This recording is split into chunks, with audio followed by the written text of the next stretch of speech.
आप सभी का बहुत बहुत स्वागत है मेरी इस YouTube चैनल में।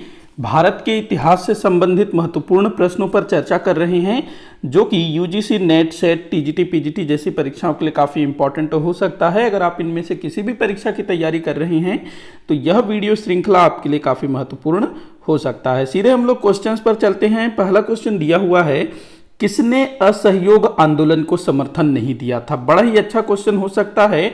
आपको बताना है कि इनमें से किसने असहयोग आंदोलन का समर्थन नहीं किया था। देखो, गांधी जी ने वर्ष 1920 में असहयोग आंदोलन को शुरू किया था और भारत की तमाम जनता और लगभग जितने भी छोटे बड़े लोग थे सभी जो है इस आंदोलन में अपना समर्थन दे रहे थे।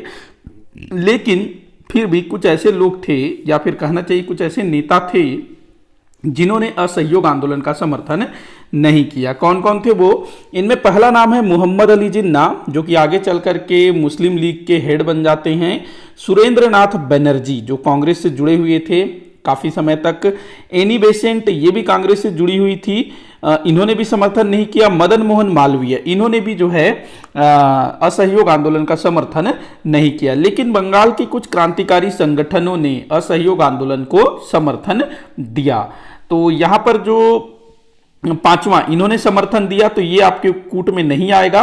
बाकी मोहम्मद अली जिन्ना, सुरेंद्रनाथ बनर्जी, एनी बेसेंट और मदन मोहन मालवीय, इन्होंने जो है असहयोग आंदोलन को समर्थन नहीं दिया था। तो ध्यान रखेंगे, इस तरह के क्वेश्चन जो है यूजीसी नेट सेट की परीक्षाओं में काफी बार पूछा गया है। तो आपका उत्तर क्या हो जाएगा? 1 2 3 4, अ जो है आपका उत्तर होगा अ। आगे बढ़ते हैं अगले क्वेश्चन की तरफ। अगला क्वेश्चन दिया हुआ है, निम्न कथनों पर विचार करने को बोल रहा है। पहला कथन है, मथुरा शैली में लाल बलुआ पत्थर का प्रयोग किया जाता है। मथुरा शैली जो कि भारत की मूर्ति निर्माण कला शैली है, मंदिर नहीं, मंदिर में तो नागर शैली, बेसर शैली, द्रविड़ शैली आ जाती है। मूर्ति निर्माण कला शैली में मथुरा शैली, गांधार शैली ये है। तो जो मथुरा शैली है इसमें बोल रहा है कि लाल बलुआ पत्थर का प्रयोग किया जाता है। बिल्कुल सही है भाई। जो मथुरा शैली में जितने भी मूर्तियां बनी हुई है उनमें लाल बलुआ पत्थर का प्रयोग किया गया है। उसके बाद अगला दिया है गांधार शैली। गांधार शैली में काले स्लेटी पत्थरों का प्रयोग किया जाता है। ये भी बिल्कुल सही है कथन। अगला दिया है, सर्वप्रथम गौतम बुद्ध की प्रतिमा गांधार शैली में निर्मित हुई। ये कथन भी बिल्कुल सत्य है। तो यहाँ पर तीनों ही कथन सही होंगे। और आपको ध्यान रखना है, ये तीनों कथन जो है अलग अलग क्वेश्चन भी पूछा जा सकता है कि मथुरा शैली में किस रंग के पत्थर का प्रयोग होता है। तो मथुरा शैली में लाल बलुआ पत्थर, गांधार शैली में काले स्लेटी पत्थर, और गौतम बुद्ध की पहली प्रतिमा जो है गांधार शैली में बनाई गई थी। यहां पर आपका जो है सभी सही होगा, मतलब 1 2 3 द जो है आपका उत्तर होगा। अगला क्वेश्चन दिया हुआ है, सुदर्शन झील के संदर्भ में है। सुदर्शन झील के विषय में कौन सा कथन सत्य है? सुदर्शन झील जो कि गुजरात के गिरनार क्षेत्र में है। पहला कथन दिया है, सुदर्शन झील अर्थात इसका निर्माण चंद्रगुप्त के समय सौराष्ट्र के प्रांतपति पुष्यगुप्त ने करवाया था। चंद्रगुप्त मौर्य की बात हो रही है यहाँ पर। तो चंद्रगुप्त मौर्य के समय सौराष्ट्र के प्रांतपति पुष्यगुप्त ने इसका निर्माण करवाया था। बिल्कुल सही है भाई। अगला दिया है, अशोक के प्रांतपति यवनराज तुहरा वास्प ने इसमें नहर का निर्माण करवाया। ये भी सही है।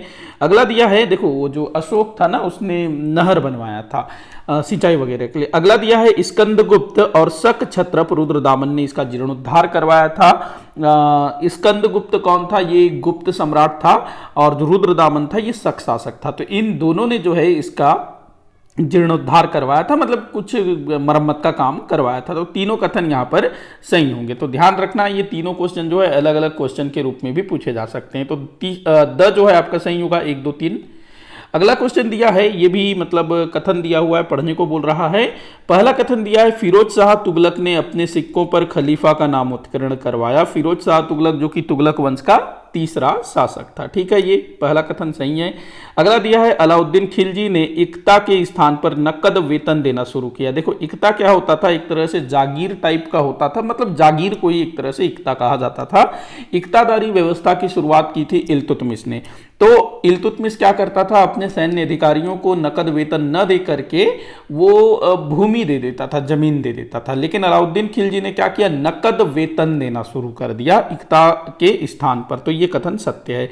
अगला दिया है, सिकंदर लोदी ने अलाउद्दीन खिलजी के हुलिया शब्द के स्थान पर चेहरा शब्द का प्रयोग किया। तो देखो, सिकंदर लोदी जो कि लोदी वंश का शासक था, अलाउद्दीन खिलजी ने सैनिकों के हुलिया लिखने की प्रथा की शुरुआत की थी। तो आगे चल करके सिकंदर लोदी ने भी हुलिया प्रथा को जारी रखा, लेकिन उसने जो है हुलिया शब्द के स्थान पर चेहरा शब्द का प्रयोग किया। तो ध्यान रखेंगे, तो ये भी कथन सही है। तो यहां तीनों कथन सही होंगे। आपका उत्तर हो जाएगा 1, 2, 3।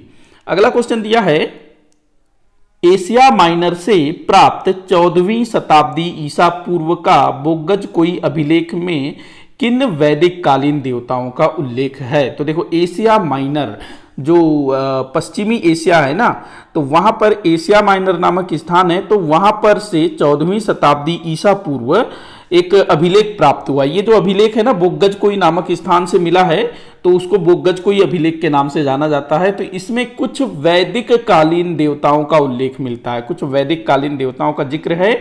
तो किन वैदिक कालीन देवताओं का जिक्र है, ये आपने बताना है। आप लोग जो है क्वेश्चन का आंसर देने की कोशिश करिएगा, चाहो तो नीचे कमेंट बॉक्स में बता सकते हो। तो देखो, इसमें किन किन देवताओं का जिक्र मिलता है। एक तो इंद्र का जिक्र मिलता है, मित्र का जिक्र मिलता है, वरुण का जिक्र मिलता है और नासत्य।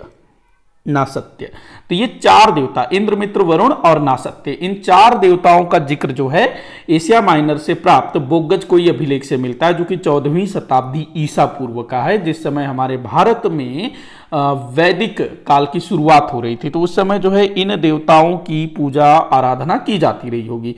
तो यहां पर कूट क्या बनेगा, 1, 2, 3, 5, 1, 2, 3, 5, 1, 2, 3, 5। तो यहां पर आपका उत्तर हो जाएगा स। बढ़ते हैं अगले क्वेश्चन की तरफ। अगला क्वेश्चन दिया हुआ है, निम्न कथनों को पढ़ने को बोल रहा है। पहला कथन दिया है, 13 मार्च 1922 को गांधी जी को गिरफ्तार किया गया। तो 13 मार्च 1922, देखो, असहयोग आंदोलन शुरू हुआ 1920 में और 5 फरवरी 1922 को चौरी चौरा की घटना घटित होती है। उसके बाद जो है गांधी जी असहयोग आंदोलन वापस लेने की घोषणा करते हैं और इसी के कुछ दिन बाद अर्थात 13 मार्च 1922 को गांधी जी को गिरफ्तार कर लिया जाता है। तो ये कथन बिल्कुल सही है। तो ऐसे जो है क्वेश्चन यूजीसी नेट सेट की परीक्षाओं में पूछे जाते हैं, तो आपको ध्यानपूर्वक पढ़ना होगा। और आज जो है मैंने इसी टाइप के क्वेश्चंस लिए हैं। अगला क्वेश्चन दिया है, न्यायाधीश ब्रूमफील्ड ने गांधी जी को 6 वर्ष की सजा सुनाई। बिल्कुल सही है, न्यायाधीश ब्रूमफील्ड इसने जो है गांधी जी को 6 साल की सजा सुनाई। अगला दिया है, गांधी जी 13 मार्च 1928 जेल से रिहा हुए। तो देखो, 6 साल की सजा हुई थी, 13 मार्च 1922 को गिरफ्तार हुए थे और 13 मार्च 1928 को जेल से रिहा हुए कह रहा है।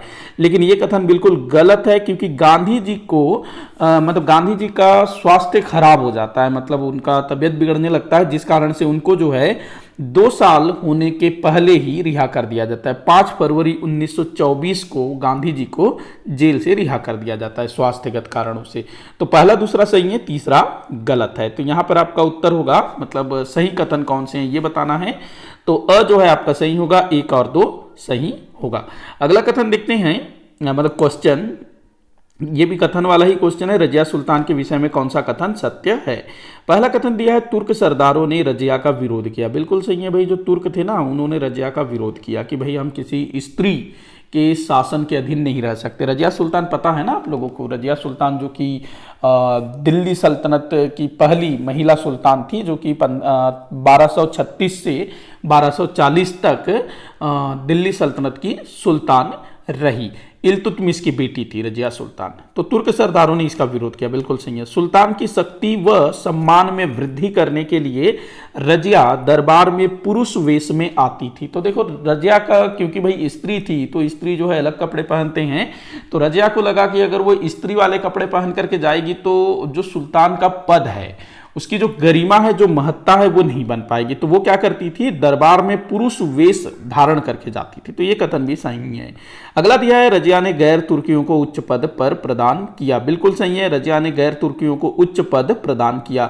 देखो जो तुर्की थे वो तो रजिया का विरोध करते थे, तो इसीलिए उसने क्या किया, गैर तुर्कियों को ऊंचे ऊंचे पद पर रखना शुरू किया। तो तीसरा भी सही होगा। तो यहां पर तीनों कथन सही होंगे, तो आपका उत्तर होगा द 1, 2, 3। अगला क्वेश्चन दिया है अटाला देवी का मंदिर कहां स्थित है? तो अटाला देवी का मंदिर इंपॉर्टेंट हो सकता है भाई, जौनपुर में है अटाला देवी का मंदिर। देखो क्या होता है कि 1398 में तैमूर लंग ने भारत पर आक्रमण किया, दिल्ली पर आक्रमण किया। उस समय जो है नासिरुद्दीन महमूद, ये जो है दिल्ली सल्तनत के सुल्तान थे तुगलक वंश से। तो इस समय जो है दिल्ली सल्तनत काफी कमजोर हो जाता है और दिल्ली से ही निकट जौनपुर में जो है एक नए वंश की शुरुआत होती है, एक नए राज्य की शुरुआत होती है, जिसको जौनपुर राज्य कहा जाता है।